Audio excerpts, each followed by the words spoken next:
Welcome my friends. Thank you very much for visiting my house.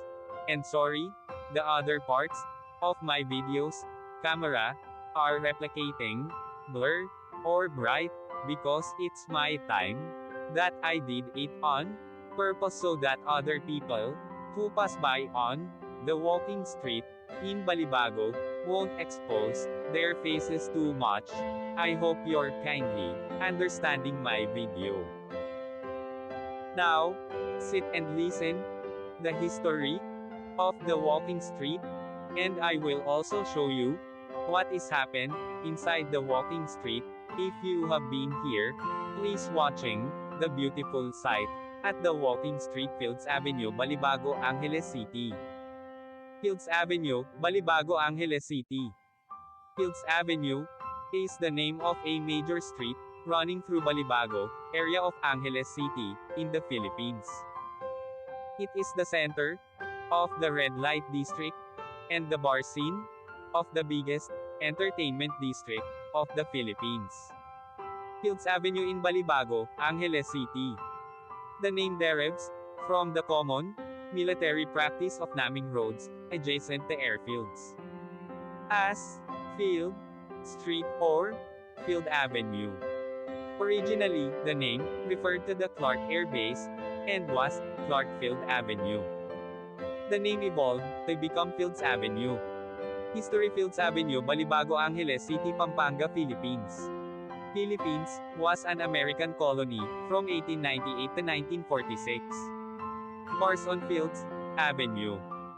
Catering to the single American defense personnel who worked in the adjacent Clark Air Base, first emerged in 1940. During 1940s and 50s, there were only 3 such bars just outside the main gate of the air base. By early 1960s, the Fields Avenue developed as a street lined with several bars. From November 1955 to April 1975, America fought Vietnam War. As the number of American troops in this war grew, more and more forces were deployed at Clark Air Base or routed through it. This led to a proliferation of bars, live bands, and prostitution, the latter mostly by young Filipina women, most of them either teenagers or 18 hanggang 55 years old. By the 1970s, there were more than 150 bars and prostitution joints along Fields Avenue. This led to a mushrooming of related, ancillary industries in the vicinity, namely music bands, hotels, doctors, hairdressers, and money exchange transfer services. In its heyday, Fields Avenue provided direct or direct employment to nearly 20,000 Filipinos, including plumbers, electricians, and security guards. In the 1980s, though the American presence remained steady, the bars and prostitution shops continued to proliferate. Many bars and prostitution dens were owned by Americans, as well as local politicians, thus leading to a nexus between the locals, politicians, and American military and ex-military personnel. With the withdrawal of American Defense Forces from Clark in 1993, many of these establishments changed hands, but continued to do business. As Clark was turned into a special economic zone, SEZ, these bars and prostitution joints changed their clientele to suit their new customers, Japanese and Korean businessmen. Restaurants serving food from these countries began to appear, and signboards in these languages were put up.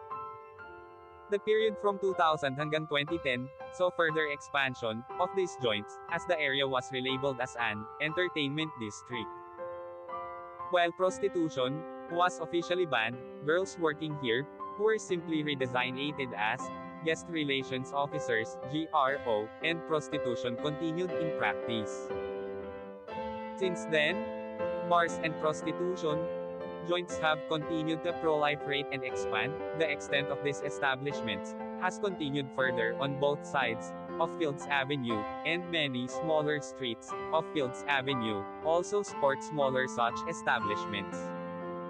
In 2010, a section of Fields Avenue, at the end where it meets the MacArthur Highway, was named as Walking Street, Mimikang Walking Street in Pattaya. This section was made pedestrians only, with road traffic banned from 6 p.m. to 6 a.m.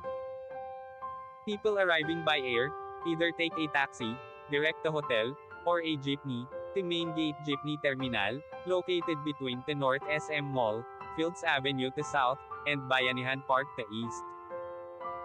Those arriving from Manila by bus ask the driver to drop them off at the corner of Fields Avenue and MacArthur Highway, or alight at Capas Angeles Transport Terminal, which is also walking distance from Fields Avenue and the MacArthur Highway. The presence of family-oriented activities on the other side of Fields Avenue, namely shopping malls, as well as activity centers in Clark Air Base, has led to a neat separation between the two. Fields Avenue tends to cater more to single foreigner men. And sometimes women too, with at least 5 bars, featuring gigolos and gays, while the rest of Clark caters to family-based entertainment. Fields Avenue remains among the safest streets in the region, with restaurants and hotels. Fields Avenue has the largest density of hotels in Philippines, catering to all budgets, from a large number of 2-star and 3-star hotels, right up to a select few luxurious 5-star hotels. Many of the bars and hotels in Fields Avenue have restaurants attached. Fields Avenue has among the largest variety of restaurants in Philippines, with cuisines ranging from European, continental, Japanese, Korean, Australian, and a select few restaurants serving Indian, Arabic, and Filipino food. Restaurants tend to have long opening hours, most of them open late and close late, up to 4 a.m., though a reasonably number of them open early, around 7 a.m. A few restaurants are open 24 hours. Most Filipino and international fast food chains including McDonald's, KFC, and Jollibee have at least one branch along or near Fields Avenue. 24 Hours Police Station is located in the center of Fields Avenue. Thank you so much. See you my next video.